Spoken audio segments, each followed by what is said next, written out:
Hello everyone, and welcome to another game of Warships. Today it's one of my replays, and I'm in the Atlanta.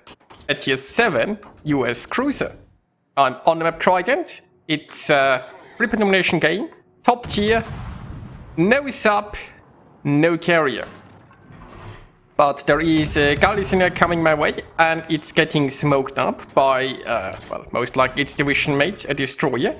But that means that destroyer must be in range, and that Icarus is going to learn the hard way that Atlanta has radar. Now, they might just be new players and not aware of that. Atlantas aren't that common, and radar obviously at tier 7 isn't that common either. But this poor Icarus has, well, it flew too close to the Atlanta and got burned, I guess. So, with that lovely start, we should be able to grab this cap. Now, I might also have, I didn't really pay much attention, but I might have also made a Yudachi run away, which is good. And my friends can now cap. Unfortunately, though, our destroyers on the left flank are ignoring the cap. I'm not even sure why. Like, there is a Gede there, which has a Hydro. And, yeah, that's a Gede and the T-22. They both have Hydro. And they both have ignored the cap. Which is a shame, but I guess it's low tier, so we shouldn't expect anything. Well, you know, you shouldn't expect anything at higher tier either these days. Anyway, I'm trying to set this Normandy on fire, and it's working fine so far, it looks like. The Normandy, of course, is trying to flee. My range isn't the best, but I'll be able to get a few more shells in before it escapes. The fire has been taken out, but maybe I can reignite it. Meanwhile, the Galician is sailing broadside there, it looks like. Maybe our King George can do something against it. Yudachi is at the edge of my radar, but my radar isn't ready yet anyway. Yeah, the Galician has been taken out. No surprise there, it was way too aggressive and way too broadside. The Yudachi seems to be retreating now, and, well, the Normandy is obviously going for the border. Now, to be fair, the Normandy can't really do much by itself anymore. It has lost all of its help. So right now, the Normandy doesn't really have a good place to go, I suppose. And it disappeared. So, there isn't much I can do here either. There are no enemies left. I need to relocate. And we're gonna have to speed this up because it will take a while.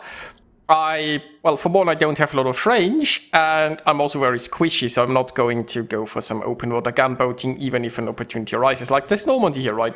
The Normandy is sort of ish coming back. Actually, the Normandy could push kinda towards sea if it wanted to. Of course, it doesn't know where our destroyers are, and with the Yudachi leaving it, I guess it decided to not do that. I could now here shoot the Yudachi a bit, but as I said, Atlanta is a very squishy ship, and you definitely don't want to be caught out in the open. So, we can slow it down again. I'm reaching the sort of safety of the island. The Colorado here is going down, it looks like. Unfortunately, I can't make much use of the smoke here currently. I might be able to get a few shots into the Colorado if it survives a little bit longer, but it does not. So, there is a Jarvis here. We shall see if I can do something about that. Now, I've reached the point where the island towards my right is hopefully providing me cover. I'm not sure the Normandy might still be able to get some shots in. Well, problematically, that Renown is now going to be able to get some shots in, but the Jarvis is smoking up. That should give me cover, hopefully. Oh, no, it really won't, because the Renown is pushing in too. And the island here isn't offering protection. Like, it's a very shallow island. Shallow the right word. It doesn't have high mountains that block vision. Let's put it like that. And there is an Uganda as well. So, yeah, I'm not going into concealment anytime soon, it looks like. Unless, of course, my friend Viper comes in and provides me a smokescreen. Or I could stop shooting and go into concealment like that for now until Viper arrives, which is probably a good idea considering the amount of firepower looking my way. Even better though, once I am inside the smoke, I might be able to get close enough to the enemy destroyer and just radar it. There we go, here comes the smoke. I'm obviously gonna move forward. Gonna try to get a few shots in. There are some fish coming, so I need to be careful not to eat one. Should be easy enough, but unfortunately it stops me from like using my rear guns for now. The Jarvis is, well, it was invisible for a while, so I pressed my radar. And it looks like it's turning into torpedoes anyway, so... Guess the radar wasn't that needed. There's a lot of fish in this area. There is a lot of fish. Now, ship-wise, we are actually not that far ahead. Are we even ahead? Yeah, I think we're one ship ahead right now. So it's still anyone's game in that regard, but we do have all the caps and the enemy doesn't seem close to take one. But I mean, we don't know where the Udachi is, right? The Udachi could go for B. B is pretty open. The Udachi could try to, like, torpedo the Mackensen at sea and then take that, I guess. Also, we don't really have that many ships here, if you think about it. The enemy has, well, they have 4 here, we have 3, I suppose. But we only have myself and destroyers, meaning the moment I'm visible, everybody's going to shoot me. There is a Gneisenau now potentially helping from the rear. Now here's the good news though, with my friends, I'm getting another smoke screen, because Viper smoke screen ran out, but SJI is here to give me another one. Now, German smoke is obviously not the best, but it will still help. Ow.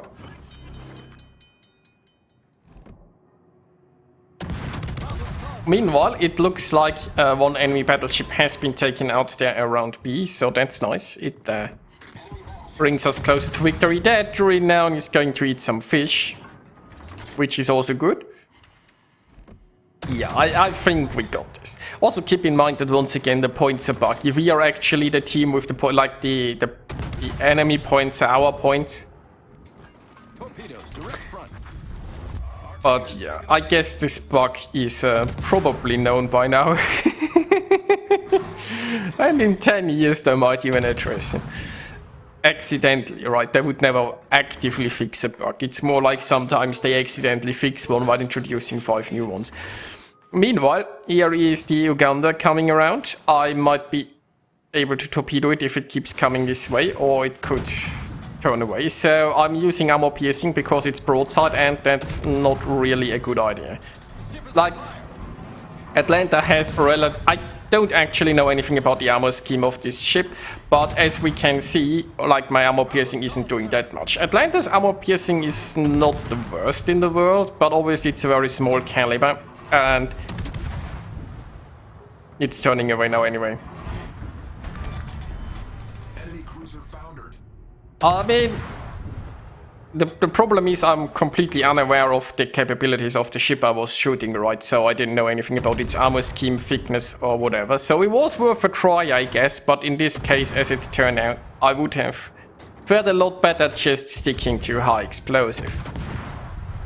We'll see that, I think, in the end screen pretty obviously. So yeah, here we go. That's a win in the Atlanta. Probably not the most exciting game ever fought, but, you know, turned out relatively well. We had a fun start, and the enemy just refused to fight for objectives, as is usual. But the interesting part here is, right, you can see I hit it with 23 HE shells, and did 6,000 damage, and then I did not quite 10,000 with 50 AP shells, right? So high explosive did essentially more per shell, but there is that. I hope you guys enjoyed this, and I'll see you next time.